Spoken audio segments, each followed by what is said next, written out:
الحمدللہ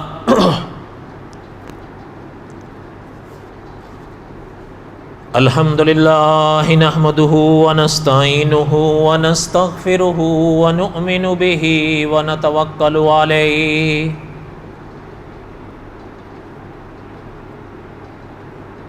ونعوذ باللہ من شرور انفسنا ومن سیئات اعمالنا من يهده الله فلا مضل له ومن يضلله فلا هادي له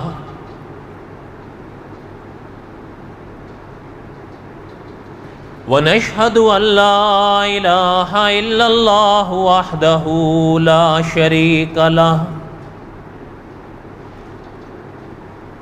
ونشهد أن سيدنا وسندنا ومولانا محمدا عبده ورسوله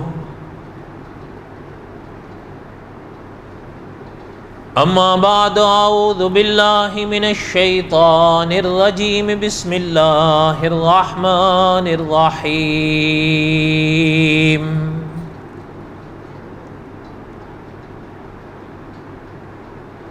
ما كان محمد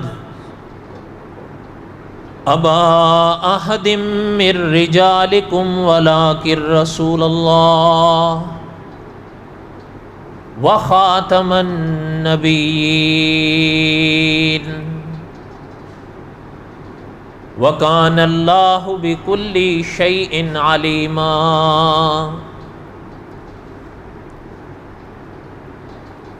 وقال الله تعالى في مقام آخر يا أيها النبي إنا أرسلناك شاهدا ومبشرا ونذيرا وداعيا إلى الله بإذنه وسراجا منيرا وقال النبي صلى الله عليه وسلم أنه سيكون في أمتي كذابون 30 كلهم يزعم أنه نبي وأنا خاتم النبيين لا نبي بعدي وقال النبي صلى الله عليه وسلم أنا آخر الأنبياء وأنتم آخر الأمم صدق الله العظيم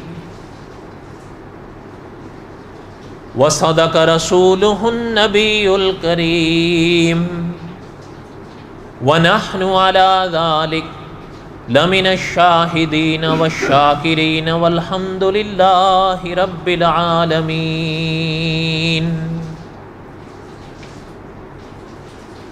اللهم صل على محمد وعلى آل محمد كما صليت على إبراهيم وعلى آل إبراهيم إنك حميد مجيد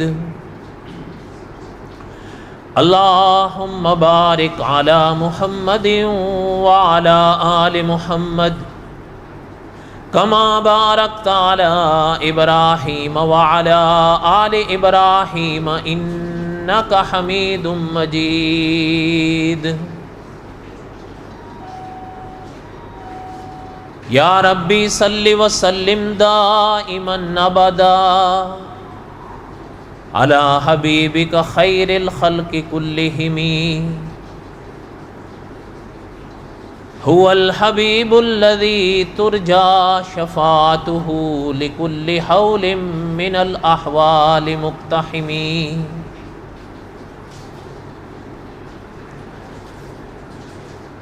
ہمہ قسم کی حمد و ثنا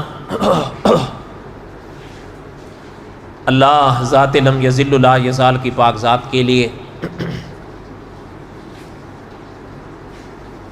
صدق دل سے لاتعداد مرتبہ درود و سلام امام الانبیاء حضرت محمد الرسول اللہ صلی اللہ علیہ وسلم کی پاک ذات کے لیے۔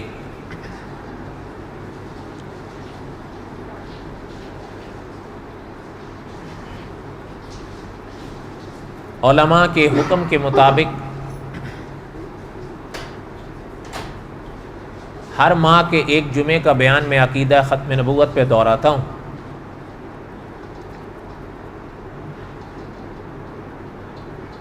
اور یادداشت کے لیے وہ میں نے ہر ماہ کا آخری جمعے کا بیان کا انتخاب رکھا ہوا ہے۔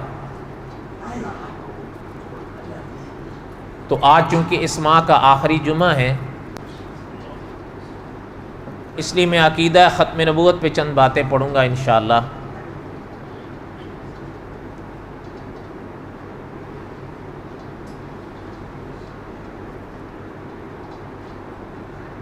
حمد و ثنا کے موقع پر یہ جو میں نے آپ صلی اللہ علیہ وسلم کی حدیث پاک پڑھی ہے، انہ سیکون فی امتی کذابون ثلاثون کلہم یزعم انہ نبی وانا خاتم النبیین لا نبی بعدی۔ یہ غالباً ابو داؤد شریف میں ہے جہاں تک مجھے یاد آ رہا ہے۔ یہ آپ صلی اللہ علیہ وسلم کی حدیث پاک بھی ہے، اور یہ آپ صلی اللہ علیہ وسلم کی پیشن گوئی بھی ہے۔ اس حدیث میں آپ صلی اللہ علیہ وسلم نے ارشاد فرمایا ہے کہ آپ صلی اللہ علیہ وسلم کے بعد اس دنیا میں کچھ لوگ آئیں گے جو باوجود اس کے کہ اللہ کے نبی نہیں ہوں گے، لیکن دعوے کریں گے کہ ہم اللہ کے نبی ہیں۔ آپ صلی اللہ علیہ وسلم نے ارشاد فرمایا ہے کہ کذابون ثلاثون، پرلے درجے کے جھوٹے ہوں گے 30 ہوں گے۔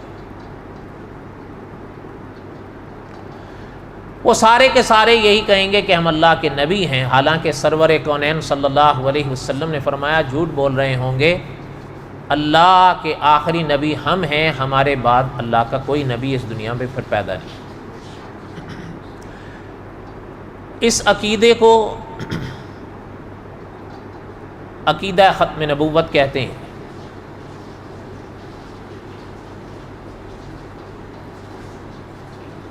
اور اللہ کے انبیاء علیہم الصلوۃ والسلام کی ہر بات سچی ہوتی ہے۔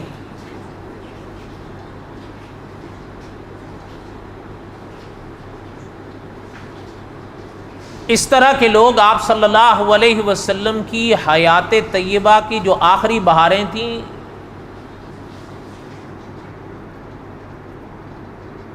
انہی میں ظاہر ہونے شروع ہو گئے تھے۔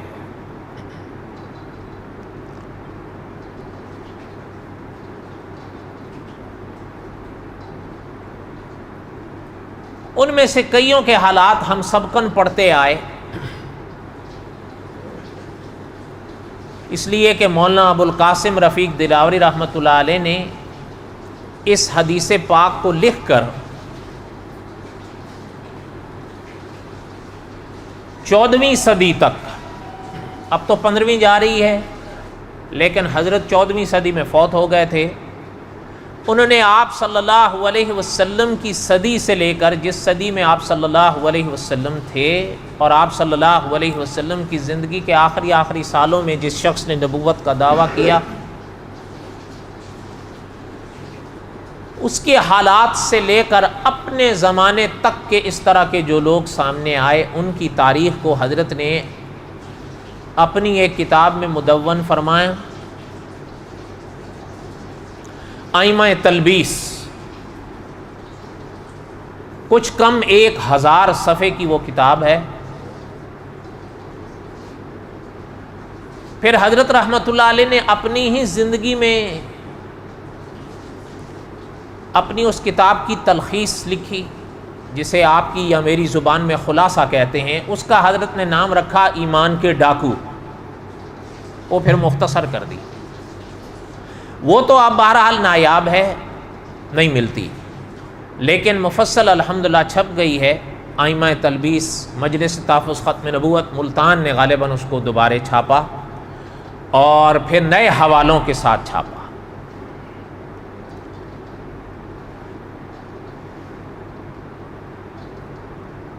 اس طرح کے لوگوں کے حالات پڑھتے پڑھتے ہم لوگ آ گئے تھے ہندوستان مغلیہ سلطنت کے جلال الدین اکبر کے حالات تک، کیونکہ یہ مغل سلطنت میں ایک ایسا بادشاہ گزرا ہے کہ وہ بھی بد نصیبی سے انہی لوگوں میں اپنے ٹھکانے لگا بیٹھا۔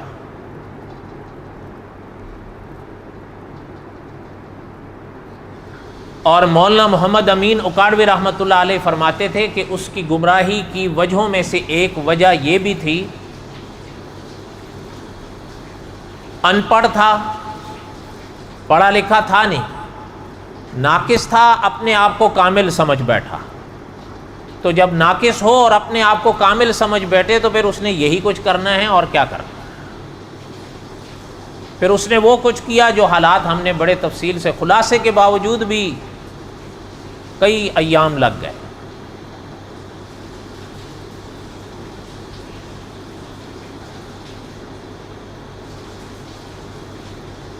جلال الدین اکبر کے حالات کے بعد مولانا ابو القاسم رفیق دلاوری رحمۃ اللہ علیہ نے ایک اور شخص کے بڑے مختصر سے حالات لکھے، اس کے ملتے بھی بڑے مختصر سے ہی۔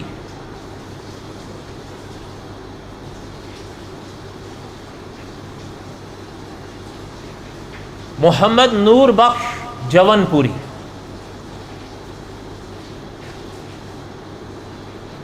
اس کے حالات پڑھنے سے اتنا پتہ چلتا ہے کہ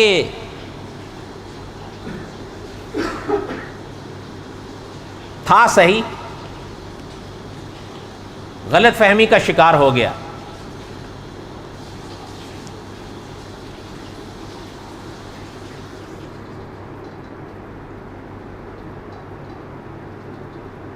نیک اعمال پر محنت کر رہا تھا، اور کبھی کبھی ایسا ہوتا ہے کہ آپ اچھی نیت سے اچھے اعمال پر محنت کریں نا، تو کچھ حضرات کے سامنے اس کے کچھ اثرات یہاں ظاہر ہونے شروع ہو جاتے ہیں۔ جب وہ ظاہر ہونا شروع ہوتے ہیں تو اگر کسی اللہ والے کے سامنے پیش کر دیے جائیں تو بڑی بہتری رہتی ہے، اور اگر خود سے کوئی خیال جما لیں اور اس خیال کے پیچھے چل پڑیں تو پھر ٹھوکریں لگتی ہیں۔ کیونکہ دیکھیں نا، آپ دیکھیں کہ اللہ تعالیٰ رحم فرمائیں، جس نے حضرت آدم علیہ السلام کو سجدہ کرنے سے انکار کیا تھا، وہ اللہ پاک کی درگاہ سے نکالا گیا تو اس نے اس وقت یہ قسم کھا کے کہا تھا، اللہ تعالیٰ کی قسم کھا کے اس نے یہ کہا تھا نا کہ جب تک ان کے بیٹوں کی وجود میں روح رہے گی میں ان کا پیچھا نہیں چھوڑوں گا۔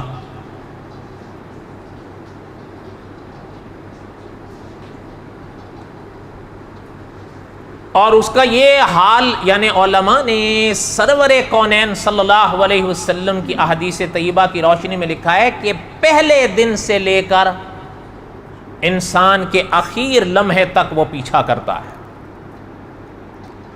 حتیٰ کہ حدیث شریف میں سرور کونین صلی اللہ علیہ وسلم نے فرمایا کہ آخر وقت میں کبھی کبھی کسی کے سامنے ماں کی صورت میں ظاہر ہوتا ہے، کبھی کبھی باپ کی صورت میں ظاہر ہوتا ہے، اس لیے کہ اس کو پتا ہے اب یہ اس کا آخری وقت ہے، اب یہ آخری کوشش کر لوں، اگر اس وقت یہ دین اسلام کا انکار کر گیا تو بس بات ختم۔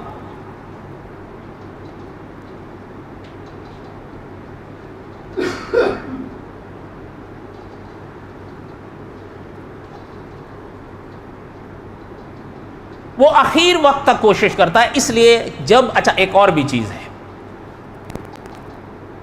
جو اللہ تعالیٰ بچائیں صراط مستقیم سے بھٹک کر آخری کنارے جا لگے، اس کا پھر یہ تقریباً پیچھا چھوڑ بھی دے شاید، بھئی چلو اب یہ تو ٹھکانے لگ گیا. آپ دیکھیں اللہ نہ کرے اللہ بچائیں, ایک شخص نماز نہیں پڑھتا اس کو کبھی خیال بھی نہیں آئے گا, لیکن ایک شخص نماز پڑھے اس کو کبھی وضو کا خیال آئے گا, کبھی نماز کا خیال آئے گا, کبھی رکعت کی فکر ہوگی, کہیں میں نے ایک پڑھی ہے کہ دو پڑھی ہیں, میرا وضو رہا ہے یا ٹوٹ گیا ہے. اس کی وجہ کیا ہے کہ یہ سمجھ رہے ہیں اس کے اثرات اٹھتے ہیں. بلکہ بعض اکابر نے لکھا ہے کہ جس طرح ایک سوئی جسم میں داخل کی جائے اور اس کے ذریعے مواد یا دوا جسم میں داخل کی جاتی ہے, اس طرح یہ چونچ داخل کر کے وہ وسوسے ڈالتا ہے. بلکہ مولانا عبد الرحمن صاحب رحمۃ اللہ علیہ, جن کی کتاب میں قصص الانبیاء جو ہے وہ جمعے کے بیانات میں پڑھ رہا ہوں, انہوں نے ان کی ایک اور کتاب ہے, اس میں حضرت نے لکھا ہے کہ ایک انسان, آپ کو بھی تجربہ ہوگا, بالکل خالی ذہن سے چلے باہر پھیلے یا دوستوں میں بیٹھ کے گپ شپ لگائے, اس کا ذہن کہیں ادھر, نماز کی نیت کرنے کی دیر ہے کہ جہاں بھر کے بھولے بسرے سارے خیالات آ جمع ہوں گے. لیکن یہ عموماً انہی کو ہوتے ہیں جو نماز کے عادی ہوتے ہیں. حتیٰ کہ صحابہ اکرام رضوان اللہ تعالی علیہم اجمعین کو اس نے وسوسوں سے اتنا پریشان کیا کہ صحابہ نے سرور کونین صلی اللہ علیہ وسلم کی پاک مجلس میں اپنی پریشانی کا اظہار کیا, حتیٰ کہ اللہ تعالیٰ کی پاک ذات کے بارے میں وسوسے ڈالنے شروع کر دیے. علماء نے لکھا ہے ان تمام وساوس کے سرور کونین صلی اللہ علیہ وسلم نے بڑا آسان علاج تجویز فرمایا. اور ہمارے ہند کے ایک مفتی ساجد قریشی صاحب ہوتے ہیں, انہوں نے وہ فرمایا کرتے کہ اس چیز کا اس کے سوا علاج بھی کوئی نہیں ہے جو آمنہ کے لال نے طے فرمایا صلی اللہ علیہ وسلم. وہ کیا ہے؟ آمنت باللہ ورسلہ. اگر کسی انسان کو وسوسے آتے ہیں وہ اکثر بیٹھتے اٹھتے چلتے پھرتے زبان سے یہ پڑھتا رہے آمنت باللہ ورسلہ, یہ مرض تھم جائے. مشکل ہے, دو لفظ ہیں آمنت باللہ ورسلہ, اللہ پر ہمارا ایمان ہے اور اللہ کے تمام انبیاء پر ایمان ہے. رسول جمع کا لفظ ہے نا سارے.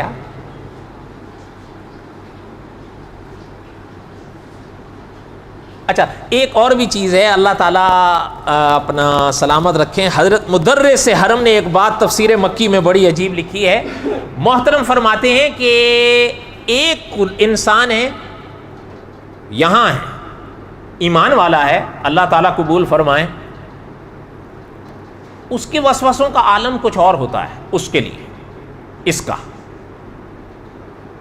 لیکن اگر یہ یا کوئی حرم میں ہے پھر اس کا پیچھا یہ اور طرح سے کرتا ہے. اس کی وجہ پتہ کیا ہے؟ محترم نے بڑی عجیب بات فرمائی ہے, آپ نے اور ہم نے پڑھ رکھا ہے, سن رکھا ہے نا, کہ دیکھیں یہاں ابھی آپ اور ہم انشاءاللہ جمعہ ادا کریں گے, نماز ادا کریں گے. اللہ تعالیٰ کے خوش نصیب بندے ایسے بھی ہیں جو آج حرم میں جمعہ ادا کریں گے. دونوں کی نماز کا ثواب برابر ہے؟ سوال ہی نہیں پیدا ہو. اچھا مدرس حرم فرماتے ہیں جس طرح یہاں نیکی کا ثواب ویسا نہیں, وہاں نیکی کا ثواب بڑھتا ہے. تو مدرس حرم یہ بھی فرماتے ہیں کہ وہاں گناہ کا عذاب بھی بڑھتا ہے, اس لیے وہ پیچھا بھی وہاں پھر ویسا اور زور سے کرتا ہے. اچھا اور ایک اور بھی بڑی عجیب بات انہوں نے لکھی ہے کہ حضرت فرماتے ہیں کہ یاد رکھا کرو ابو جہل یورپ میں نہیں ہوا ہے, ابو لہب ایشیا کے ان آپ کے اور ہمارے ملکوں میں نہیں ہوا ہے, یہ دونوں کہاں تھے؟ حرم میں تھے نا. اور آپ نے بھی شاید پڑھ رکھا ہوگا یا سن رکھا ہوگا, جنہوں نے سیرت کی کتابیں پڑھی ہیں, وہ یعنی علماء نے لکھا ہے سرور کونین صلی اللہ علیہ وسلم کی فرمان کی روشنی میں کہ وہ فرعون جس نے حضرت موسیٰ علیہ السلام کا مقابلہ کرنے کی ناکام کوشش کی تھی, اس سے زیادہ سخت کفر میں ابو جہل تھا.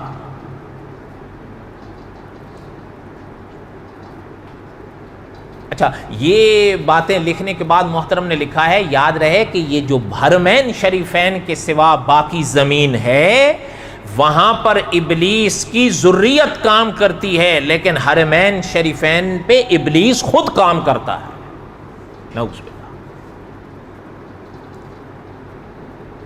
اور یعنی یہ نہیں ہے کہ یہ کوئی ایسی بات یا جوش میں، باقاعدہ اس کے دلائل موجود ہیں۔ کہنے کا مقصد کیا ہے کہ اکابر نے لکھا ہے کہ ہمیشہ یہ چیز ذہن میں رہے کہ آپ اور ہم اعوذ باللہ من الشیطان الرجیم، یہ اس وقت تو ہم پڑھتے ہی ہیں جب سورہ فاتحہ پہلی رکعت میں پڑھنے چلتے ہیں، وہ تو پڑھنی ہی چاہیے، یا کلام پاک پڑھنے لگتے ہیں تب بھی پڑھتے ہیں۔ اکابر نے لکھا ہے جیسے علامہ جزری رحمۃ اللہ علیہ نے کہ ایک دن میں 10 بار یہ مستقل پڑھا کرو، کیا؟ اعوذ باللہ۔ اور محترم نے اس کا صلہ بھی لکھا ہے، علامہ جزری رحمۃ اللہ علیہ، یہ 5ویں صدی میں ہوئے، اپنے وقت کے مجدد تھے۔ محترم نے لکھا ہے کہ جو حضور علیہ الصلوۃ والسلام کی امتی ایک دن میں اعوذ باللہ من الشیطان الرجیم 10 بار پڑھ، مثلا صبح پڑھ لیتے ہیں، وقت کے لحاظ سے میں کہہ رہا ہوں مثال کے طور پہ صبح پڑھ لیتے ہیں، محترم نے لکھا ہے کہ اس پورے دن ابلیس سے حفاظت کے لیے اللہ ایک فرشتہ اس کے پاس مقرر کر دیں جو اس کی حفاظت کرے۔ مشکل ہے؟ اچھا، اب یعنی میرے کہنے کا مقصد یہ تھا کہ اکابر نے لکھا ہے کہ یہ پیچھا کرتا ہے، اور اللہ تعالیٰ بچائیں بروں سے زیادہ یہ اچھوں کا پیچھا کرتا ہے کہ وہ تو ویسے ہی کنارے لگے ہوئے ہیں، ان کا پیچھا کرو۔ مولانا امین اکاڑوی رحمۃ اللہ علیہ نے ایک واقعہ لکھا، یہاں تک بات سمجھ آئی ہے؟ سنیں، مولانا امین اکاڑوی رحمۃ اللہ نے ایک واقعہ لکھا ہے، اور اگر جہاں تک مجھے یاد آ رہا ہے یہ امام غزالی رحمۃ اللہ علیہ نے لکھا تھا، اگر کوئی غلطی ہوگی تو میری طرف سے ہوگی، مجھے یاد آ رہا ہے یا امام غزالی رحمۃ اللہ نے لکھا ہے یا مولانا روم رحمۃ اللہ علیہ نے لکھا ہے۔ بہرحال واقعہ جو جنہوں نے بھی لکھا آگے مولانا امین اکاڑوی رحمۃ اللہ علیہ نے کو نقل فرمایا۔ محترم لکھتے ہیں مولانا امین اکاڑوی رحمۃ اللہ علیہ نے ایک واقعہ لکھا کہ ایک بستی تھی، وہاں کچھ لوگ بستے تھے، تو اگر یہاں یا کسی جگہ آپ اور ہم کام کر رہے ہوتے ہیں تو کبھی کبھی جو بڑے ہوتے ہیں وہ نگرانی دیکھنے کے لیے آ بھی جاتے ہیں کہ میں نے اور آپ نے کتنا کام کیا ہے یا کیسا کیا ہے، صحیح ہے غلط ہے۔ محترم نے لکھا ہے کہ ایک بستی میں اس نے اپنے کارندے بھیجے ہوئے تھے، ایک دن خود وہاں آ نکلا۔ کون آ نکلا؟ تو اس نے جو ہے وہ جا کر اپنے والوں کو پکڑا، بھائی کیا کر رہے ہو، کیا کیے ہو یا کیا کرے ہو ابھی تک؟ تو سب نے جو ہے وہ اپنی اپنی رودات سنائی، خوش نہیں ہوا۔ اس نے کہا بھائی، انہوں نے کہا کہ جی دیکھیں، ایک آدمی کے پیچھے ہم تو کئی دنوں سے پڑے ہوئے ہیں، اس کا سمجھ میں نہیں آتا کیا کریں، کہ کیا کون ہے؟ وہ سامنے گھر میں رہتا ہے، 5 وقت سجدے میں ہوتا ہے، تہجد چھوڑتا نہیں، تسبیحات بھی خوب پڑھتا ہے، محنت کرتا ہے۔ ہم اس کو ان چیزوں سے ہٹا رہے ہیں لیکن ہٹنے کا نام نہیں لیتا۔ مولانا امین اکاڑوی رحمۃ اللہ علیہ نے لکھا ہے کہ انہوں نے کہا کہ تم ویسے وقت ضائع کر رہے ہو اس میں۔ اس کا کیا مطلب ہوا؟ انہوں نے کہا جس کے پیچھے تم پڑے ہوئے ہو اس کا تو عقیدہ ہی صحیح نہیں ہے، اور اسلام کا یہ اصول ہے کہ اچھے اعمال تبھی مقبول ہوتے ہیں جب عقیدہ، یہ اس کو بھی پتا تھا۔ محترم نے لکھا ہے کہ سامنے سے ایک شخص گزرا، اس نے اپنے کارندوں کو کہا اس کا پیچھا کرو۔ وہ کہنے لگے اس کا پیچھا کر کے کیا کرنا ہے، یہ تو مشکل سے 5 نمازیں پوری کرتا ہے، ماہ رمضان کے سوا کوئی روزہ رکھتے ہم نے اس کو نہیں دیکھا، اس کا پیچھا کر کے کیا کرنا ہے۔ اس نے کہا اس کا پیچھا اس لیے کرنا ہے کہ یہ اس کا عقیدہ پہاڑوں سے زیادہ مضبوط ہے، اس کو تجربہ ہوا ہوگا۔ مولانا امین اکاڑوی رحمۃ اللہ علیہ نے لکھا ہے کہ وہ کہنے لگے اس کے کہ وہ کو سمجھ نہ آئے بات۔ انہوں نے کہا میں نظارہ کراتا ہوں تمہیں، پہلے تعارف غائبانہ تھا نا، انہوں نے کہا حاضرانہ کراتا ہوں۔ باقی سب کو چھپا دیا، صرف اپنے 2 کرندے ساتھ لیے، انہوں نے کہا نظارہ کرو۔ وہ گھر سے نکلا نماز پڑھنے، جس کے پیچھے وہ پڑے رہے،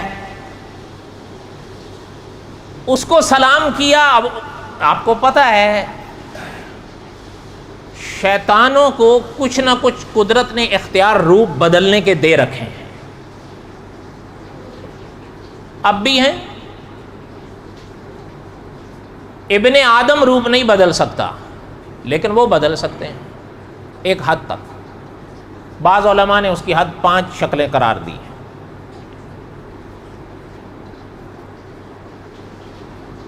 اس نے سلام کیا، دعا ہوئی، تو اس نے کہا کہ جی آپ سے ایک بات پوچھنے آئے ہیں، آپ عبادت گزار ہیں، اللہ تعالیٰ کو ہر وقت یاد کرتے ہیں، ہمارا جھگڑا نپٹا دیجئے۔ وہ کہنے لگا کیا بات ہے؟ وہ جو نمازی پرہیزگار تھا نا، انہوں نے کہا ہمارا اور اس کا جھگڑا چل رہا ہے کئی دنوں سے، آج بات زیادہ لمبی ہو گئی، تو میں بھی بڑھ گئی، تو ہم نے کہا بھی چلو آپ سے فیصلہ کراتے ہیں، آپ جو فیصلہ کر دیں گے ہم دونوں تینوں منظور کر لیں گے، ہمارا جھگڑا ختم ہو جائے گا۔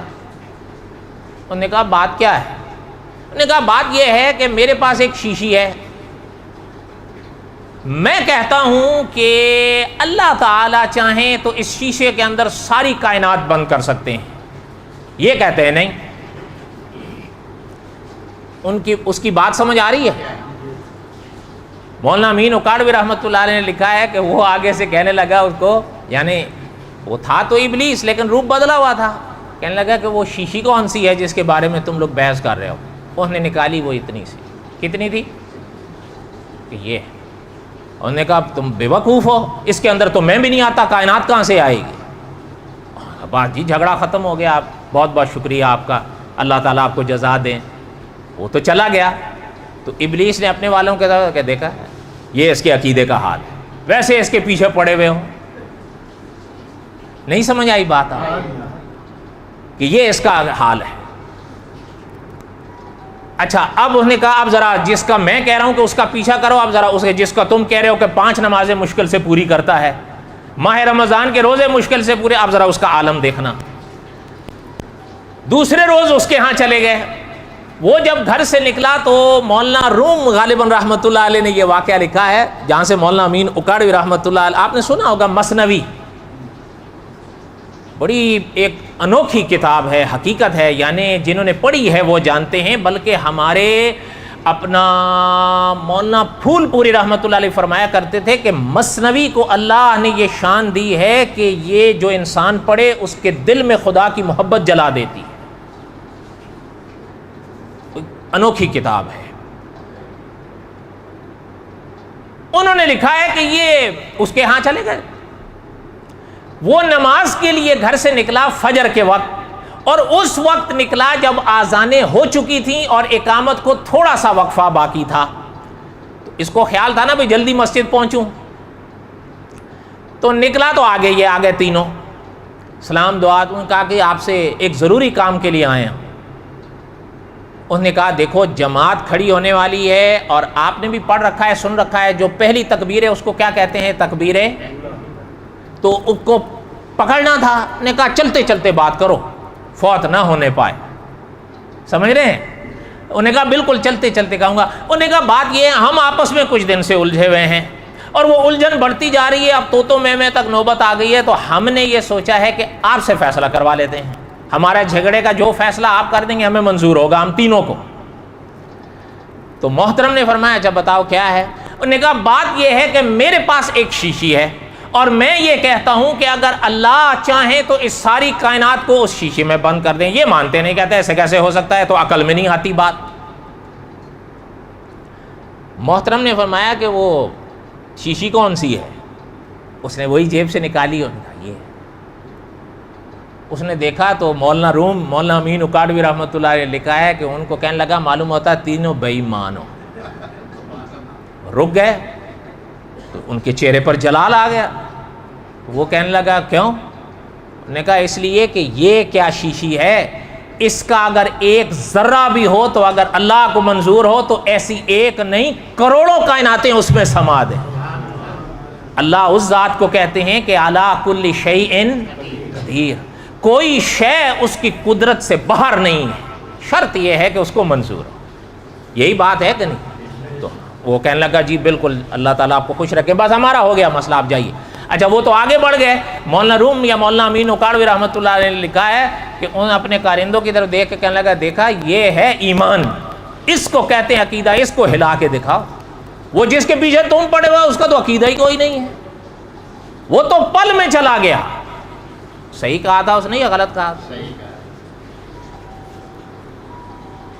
جون پوری کے ساتھ بھی یہی ہوا کہ وہ عبادات میں لگا، نور محمد جون پوری، اس نے عبادات کی۔ اچھا اثرات ظاہر ہوتے ہیں، اب جب اثرات ظاہر ہوئے تو بجائے اس کے کہ کسی اللہ والے کے سامنے پیش کریں، وہ خود سے اپنی رائے پہ چل نکلا۔ ہوا کیا کہ اصل میں بیٹھا ہوا تھا ایک دن، میں نے کہا نا اچھے اعمال کریں تو اثرات ظاہر ہوتے ہیں، اور یہ بھی پیچھا کرتا ہے۔ ان کے کان میں ایک آواز آئی، انت مہدی،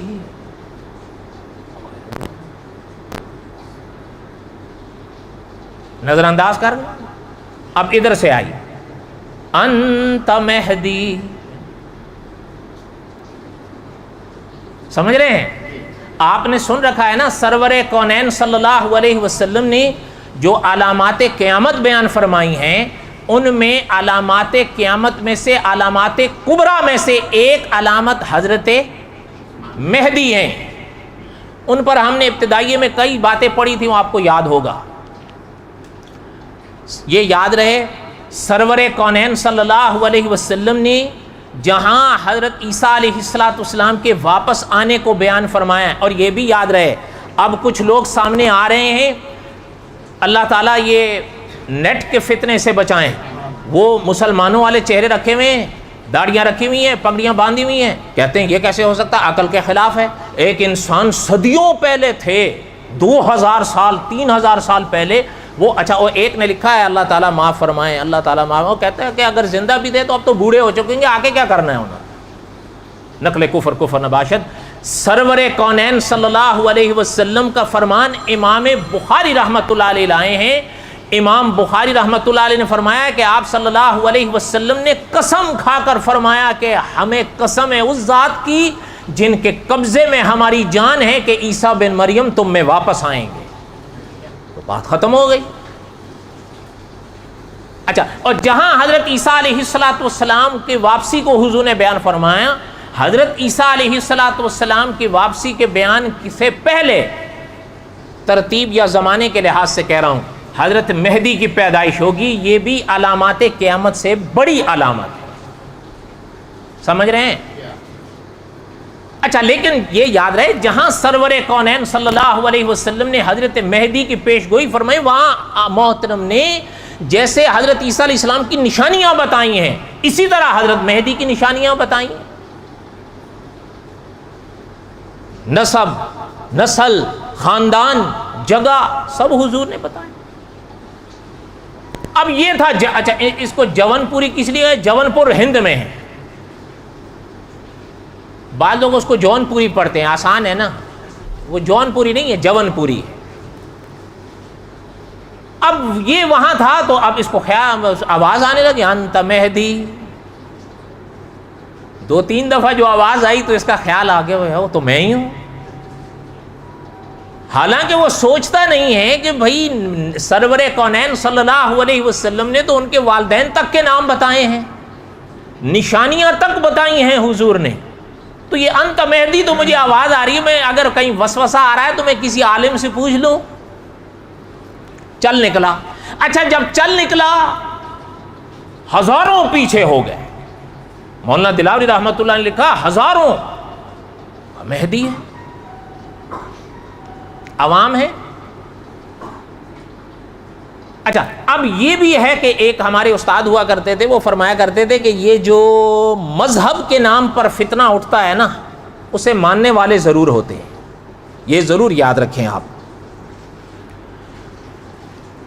اچھا جب اس کو یہ خیال آیا، لوگ چلتے چلتے قصہ مختصر یہ کریں کہ حج کے دن آئے، حج کے دن آئے تو یہ حرم چلا، حرم چلا تو ظاہر ہے یہ اندازے سے اندازہ یہ ہوتا ہے کہ آج سے کوئی 500 سال پہلے کا یہ واقعہ ہے. اس زمانے میں ہوائی جہاز نہیں ہوتے تھے, لوگ عموماً بحری راستے سے حرم جاتے تھے.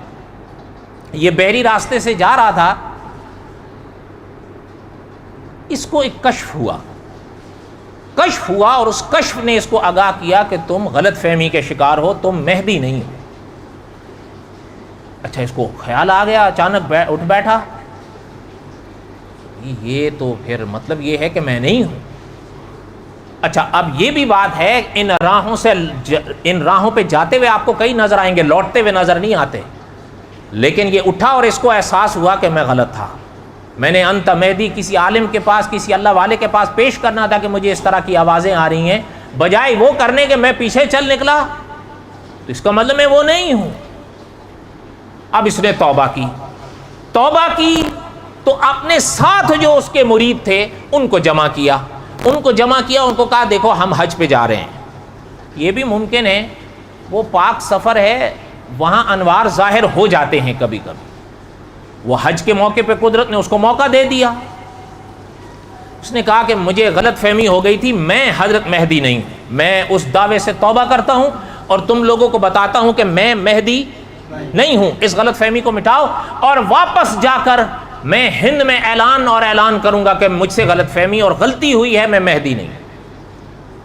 مولانا دلاوری رحمۃ اللہ نے لکھا ہے اس جہاز میں تو اس نے یہ اظہار کر دیا, لیکن ہوا یہ کہ موت آ, خود تو وہ توبہ کر لیا اور جو اس کے بس میں تھا وہ کر لیا. اس زمانے میں واٹس ایپ تو تھا نہیں جو واٹس ایپ کر دیتا. کیا خیال ہے آپ کا, یا تھا؟ نہیں تھا. لیکن اس نے جو اس کے پاس میں تھا اس نے کیا. وہ فوت ہو گیا اسی سفر میں, تو اس کے جو مریدین تھے انہوں نے یہ بات تو اس سے سن لی تھی. محمد نور بخش جون پوری کا یہ واقعہ, وہ واپس جب آئے حج ادا کر کے مدینہ طیبہ کی حاضری کے بعد, تو وہ تو ظاہر ہے وہیں رہ گیا تھا, وہ تو فوت ہو گیا تھا. واپس آئے تو انہوں نے آ کر اپنے جہاں تک ان کے بس میں تھا علاقہ کریا انہوں نے یہ بات وہاں پر نشر کی کہ بھائی انہوں نے مہدی ہونے کے دعوے سے رجوع کر لیا تھا. وہ کہہ رہے تھے مجھے غلط فہمی ہوئی. لیکن مولانا دلاوری رحمۃ اللہ علیہ نے لکھا ہے کہ ہوا یہ کہ اب وہ خود تو تھا نہیں, رہا نہیں. اب ایک نے خود سنا تھا اس کی زبان سے, دوسرا سن رہا ہے یا وہی سن رہا ہے مریدوں کی زبان سے. اب وہ مانے نہیں, دو حصوں میں بٹ گئے. کچھ نے توبہ کر لی, کچھ نے کہا نہیں تم ایسے ہی مار رہے ہو, مہدی تھا.